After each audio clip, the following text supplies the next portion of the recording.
Nadie lo notó. Ni Fidel, ni el pueblo, ni los hombres que juraron protegerlo. Solo una mujer vio el cambio en los ojos de Camilo Cienfuegos. Era octubre de 1959, y el héroe más querido de Cuba estaba dejando de ser el mismo. 3 días antes de subir al avión que nunca regresó, escribió una carta que jamás se atrevió a enviar. Una carta dirigida a Fidel Castro, donde confesaba que sabía exactamente lo que iba a pasar. 60 años después, esa carta finalmente vio la luz. Y cambió todo lo que creíamos saber sobre su muerte. En ese momento, nadie sabía que la mujer que amaba a Camilo Cienfuegos sería la única capaz de notar su transformación. Octubre de 1959. En La Habana, el aire olía a humedad y pólvora vieja. Isabel García veía algo distinto en los ojos del hombre más valiente de Cuba, una mezcla de cansancio y miedo que nunca había estado allí. Lo que Isabel vio en esas semanas finales la perseguiría durante 6 décadas, porque solo ella comprendió que Camilo ya estaba despidiéndose, sin decirlo. El 12 de octubre de 2019, Isabel tenía 86 años cuando decidió romper el silencio. Había guardado un secreto que pesaba más que su propia vida. Abrió una caja metálica oxidada que dormía bajo su cama desde hacía 60 años. Dentro había 3 cosas, una foto de ella y Camilo tomada en enero del 1959, un anillo de compromiso que jamás usó y una carta sellada, dirigida a Fidel Castro. Camilo me hizo prometer que si algo le pasaba, esperara 60 años antes de revelar esto, dijo con voz temblorosa. Estoy muriendo, tengo 3 meses, y es hora de que el mundo sepa la verdad. Abrió el sobre. La carta estaba fechada el 25 de octubre de 1959, 3 días antes de su desaparición. El papel amarillento conservaba aún el trazo firme de Camilo, la tinta desvaída pero intacta. Lo que más estremecía no era el tono, sino la certeza con que describía su propio final. Camilo no solo predecía su muerte, detallaba cómo y por qué iba a suceder. Isabel supo entonces que su promesa llegaba a su fin. El silencio que la había protegido tanto tiempo estaba a punto de romperse, y con él, el mito del héroe que se perdió en el mar.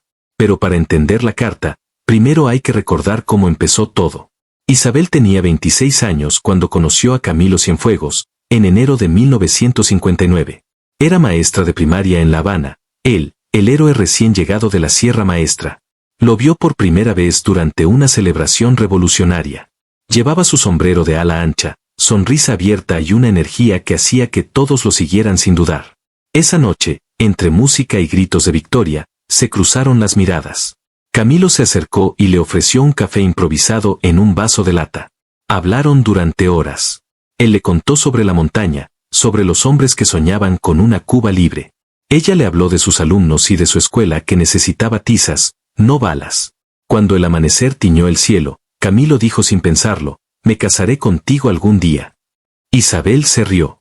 Acabas de conocerme hace 3 horas. Sé reconocer lo real cuando lo veo, respondió él, y la besó en la frente.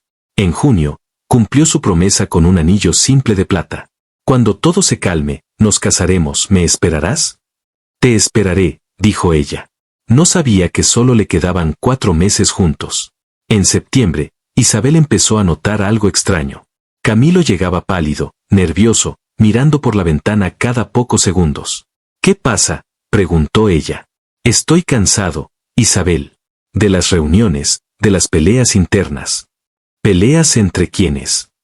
Entre los que queremos una Cuba libre y los que quieren una Cuba controlada. Esa noche la abrazó con fuerza. Prométeme algo, si algo me pasa, no creas la versión oficial. Busca la verdad. Isabel sintió un escalofrío que no olvidaría nunca. Lo que vino después demostraría que Camilo tenía razón al tener miedo. Durante octubre de 1959, Isabel vio a Camilo desmoronarse día a día. El hombre que antes llenaba las plazas con risas ahora hablaba poco, dormía menos y fumaba sin parar. El 3 de octubre llegó con los ojos hundidos. No he dormido en 2 días. El 7 lo encontró revisando papeles a las 3 de la madrugada. Busco pruebas antes de que sea demasiado tarde, murmuró. El 15 confesó que ya no confiaba en nadie. Solo salgo con hombres que conozco desde la sierra. Isabel lo veía perder peso, perder fe. El 20 de octubre, con la voz baja, dijo algo que la heló. Me están siguiendo. Los hombres de Ramiro Valdés. Isabel intentó convencerlo de escapar. Vámonos, Camilo. México, España, donde sea. Él negó con la cabeza. Huir sería admitir culpa. Solo tengo preguntas, Isabel. Pero son preguntas peligrosas. El 23 de octubre, Camilo llegó con una botella de ron. Era la primera vez que Isabel lo veía beber así. Necesito olvidar lo que sé, dijo mientras llenaba los vasos. Después de varios tragos, por fin habló. Fidel está llevando a Cuba hacia el comunismo. No es lo que prometimos. Se lo dije hace 3 semanas. Le hablé de elecciones libres, de prensa libre. Isabel lo miró aterrada. ¿Y qué respondió? Camilo repitió las palabras con un tono seco. Camilo, o estás conmigo completamente o estás contra mí. ¿Y tú qué dijiste? Que estoy con Cuba, no con ningún hombre. Isabel se quedó muda. Eso es una declaración de guerra, susurró. Lo sé, respondió él. Por eso creo que me van a matar. Esa noche, Camilo decidió escribir la carta que cambiaría todo. El 25 de octubre, Camilo pasó toda la noche escribiendo. Sentado en la mesa pequeña del apartamento, con la camisa abierta y la lámpara amarillenta ardiendo, llenó 2 páginas. A las 5 de la mañana las dobló con cuidado y las guardó en un sobre blanco dirigido a Fidel Castro. Se quedó mirándolo 15 minutos. Isabel, que fingía dormir, rompió el silencio. ¿Por qué no lo sellas? Camilo suspiró. Porque si se la doy, firmo mi sentencia de muerte. Entonces, ¿para qué escribirla? Para que exista, para que alguien sepa lo que realmente pasó. Se levantó, le puso el sobre en las manos. Guárdala. Si algo me pasa, espera. Espera hasta que Fidel ya no pueda hacerte daño a ti también. Isabel temblaba. ¿Qué dice la carta? La verdad. Toda la verdad. Él la abrazó. Ella sintió que el abrazo tenía un peso distinto, un adiós sin palabras. No hubo más preguntas. Solo silencio. A las pocas horas, Camilo salió. Afuera, el amanecer tenía el color gris de una despedida. Isabel se quedó con el sobre en el regazo, sabiendo que acababa de recibir algo más que un papel, una condena. Durante años recordaría esa última mirada. Camilo ya no esperaba sobrevivir. 3 días después, subió al avión del que nunca regresó. 60 años después, Isabel finalmente abrió la carta. Su voz temblaba, pero su mirada era firme. El silencio en la habitación era absoluto. Fidel leía. Escribo esto sabiendo que probablemente nunca lo leerás. Te conocí como un idealista, pero el poder ha comenzado a pesarte más que los principios. Sé que mi popularidad te incomoda, que el amor del pueblo te hiere como una sombra. Pero nunca he querido competir contigo. Solo servir a Cuba. Isabel se detuvo, respiró hondo y siguió. En tu visión solo hay espacio para un sol, y ese sol eres tú. Tengo miedo, hermano. Miedo de que me veas como amenaza. Miedo de que mi amor por la libertad me haya convertido en tu enemigo. Las lágrimas le corrían por el rostro. Si algo me pasa, accidente o desaparición, quiero que esta carta exista como testimonio de que lo sabía. Que cuando amas la libertad en un estado que valora el control, te conviertes en un problema. La carta terminaba con una línea que heló la sangre de todos los presentes. No te odio, Fidel. Solo estoy triste por lo que nos hemos convertido. La revolución era hermosa cuando liberábamos a Cuba. Se vuelve fea cuando la controlamos. Adiós, hermano. Espero estar equivocado. Camilo. 25 de octubre de 1959. Cuando Isabel terminó de leer, nadie respiraba. Aquella carta no era un adiós, era una profecía cumplida. 2 días después, el destino que él predijo se hizo realidad. El 27 de octubre, Camilo fue enviado a Camagüey para arrestar a Juber Matos. Isabel lo vio antes de partir. No quiero ir, le dijo, pero si no voy, pensarán que estoy con él. Isabel sintió un nudo en la garganta. Ten cuidado, por favor. No vueles de regreso. Toma un auto, tengo un mal presentimiento. Camilo sonrió con ternura. Estaré bien. Fue su última conversación. El 28 de octubre, después de cumplir su misión, recibió una llamada directa de Fidel. Regresa esta noche. Tenemos que hablar. Es urgente. A las 6 de la tarde, Camilo abordó un pequeño Cessna 310. A las 7:20 de la tarde, el avión desapareció del radar. Nunca llegó a La Habana.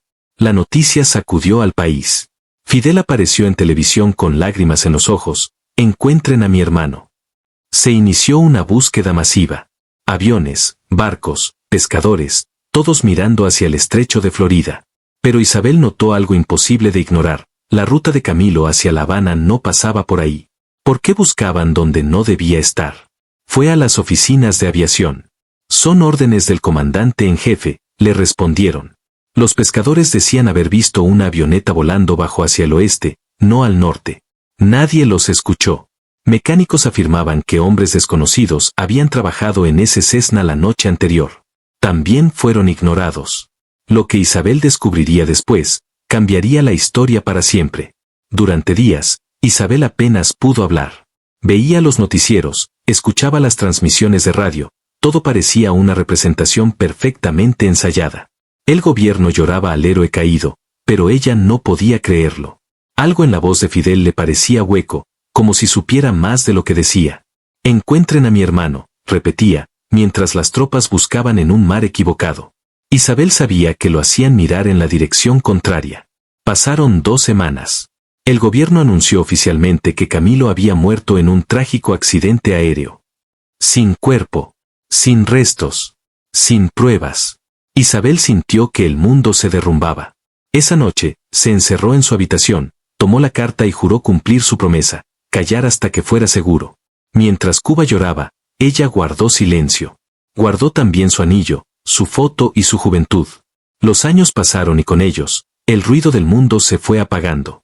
Isabel se convirtió en maestra anónima, en mujer sin pasado. Pero cada 28 de octubre, al caer la tarde, caminaba sola hasta el malecón. Miraba el mar y murmuraba algo que solo ella entendía: te esperé, Camilo. Te sigo esperando. Pero la verdad no muere, solo duerme. Y despertaría 60 años después. En 2016, cuando Fidel murió, Isabel sintió un alivio que no se parecía a la alegría. Era una paz silenciosa. Ya no puede hacerme daño, dijo para sí. 3 años después, el diagnóstico de cáncer la enfrentó al final que llevaba tanto tiempo aplazando. Decidió que ya no había razón para seguir callando. En octubre de 2019, 60 años exactos después de la desaparición de Camilo, habló. Su testimonio se publicó y encendió un incendio que nadie esperaba. Los recuerdos regresaron. El mecánico que había trabajado en el Cessna contó que aquella noche 2 hombres desconocidos revisaron el avión. Nunca los había visto. Al día siguiente, el avión cayó. Un expiloto reveló que los obligaron a buscar en zonas donde sabían que no tenía sentido. Nos dijeron: busquen donde les ordenan, no donde crean. Un exoficial de inteligencia confesó haber leído un informe de 1959 titulado Problemas Cienfuegos. Requiere solución permanente. Palabras que en aquel tiempo significaban una sola cosa: muerte. Los testimonios coincidían. Los silencios también. La carta ya no era solo una reliquia sentimental, era una pieza de evidencia.